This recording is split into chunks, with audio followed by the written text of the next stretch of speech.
काफ़ी लोग बोलते हैं जी बीजेपी के पास जो है वॉशिंग मशीन है, तो उस वॉशिंग मशीन का इस्तेमाल आप लोग क्यों नहीं कर पा सारा डर मात्र इस बात पर है कि माननीय मुख्यमंत्री हेमंत सोरेन जी जी का चेहरा अकेले झारखंड में भारतीय जनता पार्टी को अकल ठिकाने के लिए काफ़ी था। जी 2019 का लोकसभा का आप निकालिए इलेक्शन का, तो 2 सीट जो है यहाँ पे एक कांग्रेस और एक झारखंड मुक्ति मोर्चा लोकसभा में जीती हुई थी, और 3 ऐसे सीट हैं जहाँ पे बहुत कम मार्जिन से, खूंटी में 1500 वोट से, लोहरदगा में 10,000 वोट से और दुमका में मात्र 40,000 वोट से जो है कांग्रेस जेएमएम गठबंधन चुनाव लूज की थी। यानी लगभग 5 सीट तो अभी ऐसे ही लग रहा है कि 5 सीट पर चुनाव जो है यहाँ गठबंधन इंडी गठबंधन जीतती। जी लेकिन जो भाजपा का इंटरनल सर्वे हुआ, उस इंटरनल कई बार सर्वे में ये बात सामने आ रही थी कि 8 से 9 सीट जो है माननीय मुख्यमंत्री हेमंत सोरेन जी के नेतृत्व में यहाँ पे इंडी गठबंधन जीत सकती है। अब इससे बचने के लिए भारतीय जनता पार्टी हथकंडा अपना रही है। जो जमीन घोटाला का मामला बताया जा रहा है, ये सिविल सूट होता है। जी सिविल सूट को न करते, सिविल सूट में जो है ईडी का इस तरह का कार्रवाई, द्वेषपूर्ण कार्रवाई, और क्या ये कार्रवाई लोकसभा के बाद नहीं हो सकती थी? लेकिन लोकसभा से पहले हर जगह पे, चाहे आप हरियाणा देख लीजिए, बिहार देख लीजिए, हर जगह पे ये कार्रवाई सिर्फ इसलिए हो रहा है क्योंकि इनको अब विपक्ष चाहिए ही नहीं, इनको लोकतंत्र भी नहीं चाहिए। अब तो एक तंत्र ऑटोक्रेसी की ओर जा रहे हैं, तानाशाही की ओर जा रहे हैं। इनको तो ऐलान कर देना चाहिए कि आप चुनाव ही यहाँ देश में नहीं होगा, भारतीय जनता पार्टी ही सिर्फ यहाँ जो है शासन करेगी। तो ये इनका फंडा है। और जब भी मुद्दों पर जनता आती है, महंगाई पर आती है, रोजगार पर आती है, डेमोक्रेसी के हनन पर आती है, तो ये कहाँ ले जाते हैं? हिंदू मुस्लिम पर ले जाके, मंदिर मस्जिद पर ले जाके मुद्दों से लोगों का ध्यान हटा देते हैं, दिग्भ्रमित करने का काम करते हैं। लेकिन जनता और समझदार लोग जो हैं, बुद्धिजीवी लोग जो हैं, इस चीज़ को समझेंगे। और देखिएगा कि लोकसभा का चुनाव होगा, और जिस डर से आज मुख्यमंत्री हमारे जो हेमंत सोरेन जी को इन्होंने हिरासत में लिया है, और देखिएगा कि इसका एंटी रिएक्शन झारखंड में क्या होगा। काफ़ी लोग बोलते हैं जी बीजेपी के पास जो है वॉशिंग मशीन है, तो उस वॉशिंग मशीन का इस्तेमाल आप लोग क्यों नहीं कर पा रहे हैं? देखिए, लड़ाई होती है और इस देश को बनाने में, देश का लोकतंत्र बनाने में कई पुश्तों ने अपना जान न्यौछावर किया है। महात्मा गांधी, सुभाष चंद्र बोस, भगत सिंह, कई इस लोकतंत्र को बचाने के लिए हम ठीक है, हम बचने के लिए अगर कोई किसी दल में चला जाता है, और अजीत पवार जैसे, शुभेंदु अधिकारी जैसे लोग, व्यापम घोटाला में शिवराज सिंह चौहान जैसे लोग पर कार्रवाई भले ही ईडी की ना होगी, हम लोग भी हाथ मिलाते तो हो सकता था कि कार्रवाई नहीं होती। लेकिन फिर विपक्ष में बैठकर और इनकी जो गलत नीतियां हैं, जो ये गलत कर रहे हैं, एंटी डेमोक्रेसी वर्क कर रहे हैं, इसके खिलाफ बोलने वाला देश में कौन बचता है? डर से तो कोई बोलना ही बंद कर देगा सब लोग। तो इसके खिलाफ, और आपको बता दें कि देखिए, कभी भी आप गांव में देखते होंगे, पंचायत में देखते होंगे कि जब आप एक मजबूत आदमी के खिलाफ आवाज़ उठाता है, एक गरीब आदमी, एक कमज़ोर आदमी, तो एन केन प्रकरण से उसको दबा दिया जाता है, उसको डरा दिया जाता है। तो उसको हम लोग क्या बोलते हैं कि बाहुबल, जी सामंतवादी ताकत। ऐसे ताकत आज भी इस देश में मौजूद है। जब गुरुजी झारखंड की लड़ाई लड़ते तो लोगों को एक चिढ़ होती थी कि आदिवासी का एक अदना सा बेटा जो है सो झारखंड अलग कराएगा, झारखंड अलग ले लेगा। महाजन होते थे, सूद पर पैसा देते थे, और उस सूद के बदले में जमीन हड़प के रख लेते थे। तो उनके खिलाफ जब अभियान आदरणीय गुरुजी शुरू किए थे, तो वैसे महाजनों को बहुत खराब लगता था। इनके खिलाफ कई तरह से षड्यंत्र हुए। उस समय भी पुलिस प्रशासन का इन लोगों ने जो है सहयोग लिया था, और शूट एट साइड का आदेश हो गया था। लेकिन फिर भी लंबा संघर्ष चला, कई दशकों का संघर्ष चला, और झारखंड अलग हुआ, और वो मुख्यमंत्री भी बने। आज उनका बेटा सरकार चला रहा है। तो आज भी वैसे ही सामंतवादी लोग जो है केंद्र में बैठे हुए हैं। ये कौरव की सेना है। सीएम साहब को ऑफर भी मिला था बीजेपी की तरफ से। देखिए, हम लोगों ने स्टैंड क्लियर कर दिया है कि जेल जाना पसंद है, लेकिन आपके सामने झुकना पसंद नहीं है, और लोकतंत्र के साथ समझौता स्वीकार नहीं है।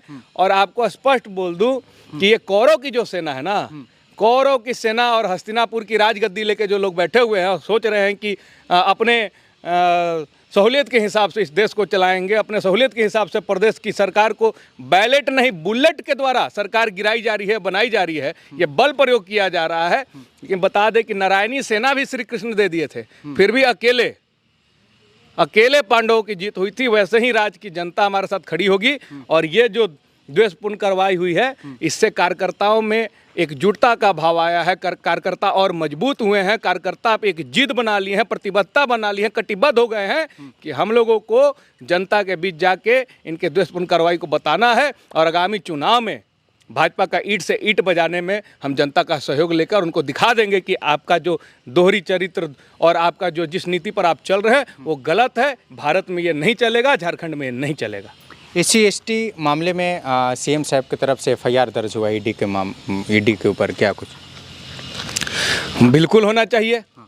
आप एक चीज़ देख रहे हैं कि हेमंत सोरेन जी अगर निजी काम से दिल्ली जाते हैं और निजी काम से दिल्ली जाने पर जो है ईडी उनके पीछे लगती है। 26 से 31 मार्च तक इन्होंने समय दिया था। 31 मार्च के बाद अगर माननीय मुख्यमंत्री हेमंत सोरेन जी नहीं पेश होते तब उन्हें गिरफ्तार करना चाहिए था या उन पर कार्रवाई होनी चाहिए थी, उन पर छापा होना चाहिए था। लेकिन उससे पहले ये इस तरह का अगर कार्रवाई हो रहा है तो ये पूरी तरह से तो एक षड्यंत्र है। ये तो इशारे पर हो रहा था कि दिल्ली गए हैं, राज्य से बाहर हैं, बहुत आसानी होगा गिरफ्तार करने में, आप गिरफ्तार कर लीजिए। और एक मीडिया ट्रायल नैरेटिव सेट किया जा रहा है, मीडिया ट्रायल भी किया जा रहा है। क्या है, मीडिया कंपनी जो है बड़े बड़े इस देश में, वो क्या है, किसी व्यक्ति के द्वारा है, एडवर्टीजमेंट मिलता है, वो खबर दिखाते हैं, अपना सिस्टम चलाते हैं। आज भारतीय जनता पार्टी उन पर भी दबाव देकर रखी हुई है। दैनिक भास्कर समूह उनके खिलाफ गया, उन पर छापा मार दिया। BBC उनके खिलाफ गया, उन पर छापा मार दिया। तो ये एक संदेश है कि अगर आप मीडिया हमारे इशारे पर काम नहीं करोगे तो हम आपको स्वतंत्र रूप से काम करने नहीं देंगे। और यही कारण है कि भारत में मीडिया की स्वतंत्रता का जो स्थान है, रैंक जो है वर्ल्ड इंडिपेंडेंट मीडिया का 161वां पर हमारा देश आता है। 161वां पर आता है। तो ये दुर्भाग्य क्यों है? ये दुर्भाग्य इसीलिए। जैसे FIR में क्या उल्लेख किया गया है, कुछ है जानकारी? किसी की छवि को धूमिल कर दे। राजनीति में किसी भी नेता का सबसे बड़ा जो पूंजी होता है उसका होता है चरित्र, उसका व्यवहार, उसका इमेज, छवि। लेकिन जिस तरह से छापा करके, जिस तरह से षड्यंत्र रच के और मीडिया ट्रायल करा के बड़े बड़े मीडिया हाउसों के द्वारा आज उनकी जो छवि को धूमिल कर दी, वो सबसे बड़ी पूंजी पर जो है कुठारघात किया जा रहा है।